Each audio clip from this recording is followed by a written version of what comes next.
Hello, everybody. So you probably all know that Jerome Powell was talking today at the Brookings Institute on Economy, and they were talking about the economic outlook, right? So there are five things you need to know. You don't need to watch the whole over 1 hour interview to know everything that really matters and why the markets are rallying on everything that he said.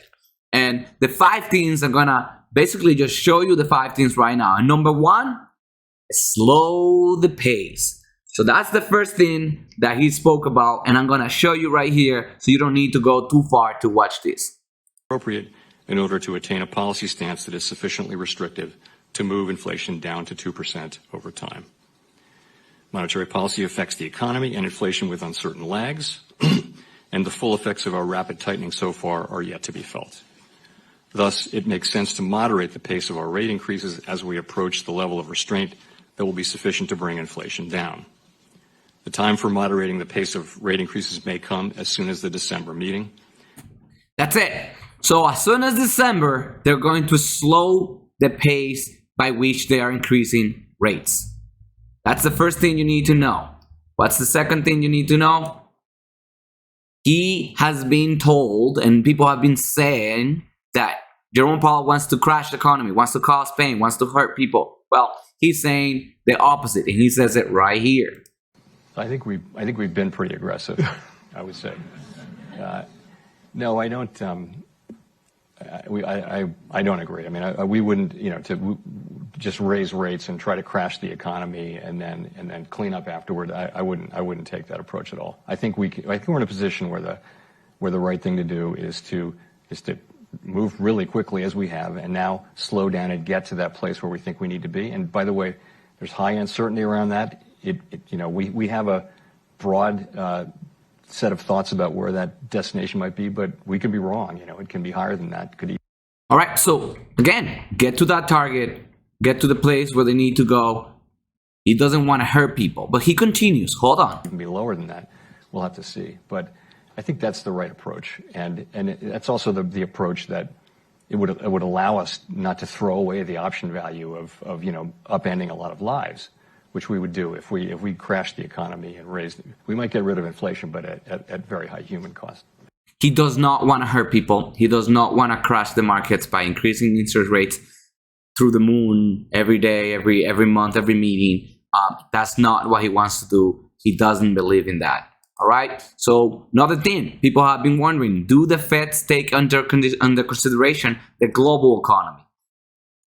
We do, of course, look at global developments. We have a domestic mandate, of course, as every central bank does. But in this world, global financial markets and the global economy really matter for us. So we monitor all that very carefully. We really think, and my colleagues and I really think, that the best thing we can do for ourselves and for the global economy is to get inflation under control as quickly as possible.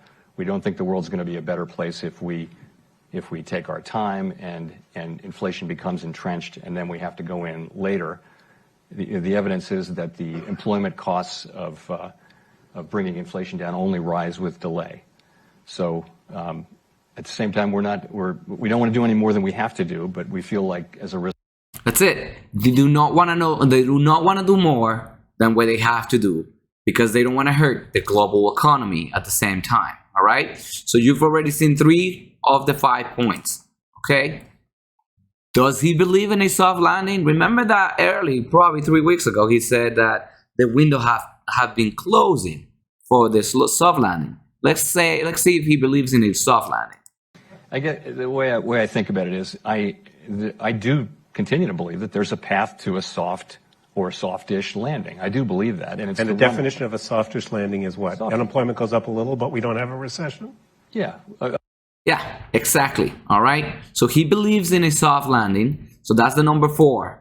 And let's talk about one that we all should probably think about, no financial advice. Risk management. What are they doing for risk management? I think there are a number of dimensions, and it wouldn't necessarily one of them would be potentially higher rate, but more I would think one risk management technique is to go slower, right? To go slower and feel your way a little bit to what we think is the right level. Another is to hold on longer at a high level. and not loosen policy too early. I don't want to over tighten. Certainly, my colleagues and I do not want to over tighten because I think that cutting rates is not something we want to do soon. So that's why we're slowing down and going to try to find our way to what that right level is. All right. So those are the 5 main things you need to know, and you already got it here in under 5 minutes. This is Darwin for Tuna Flow. I am a licensed architect that happens to invest in crypto, property developments, and real estate. And I wanted to make it easy and pretty straightforward. So overall, they do not want to over tighten.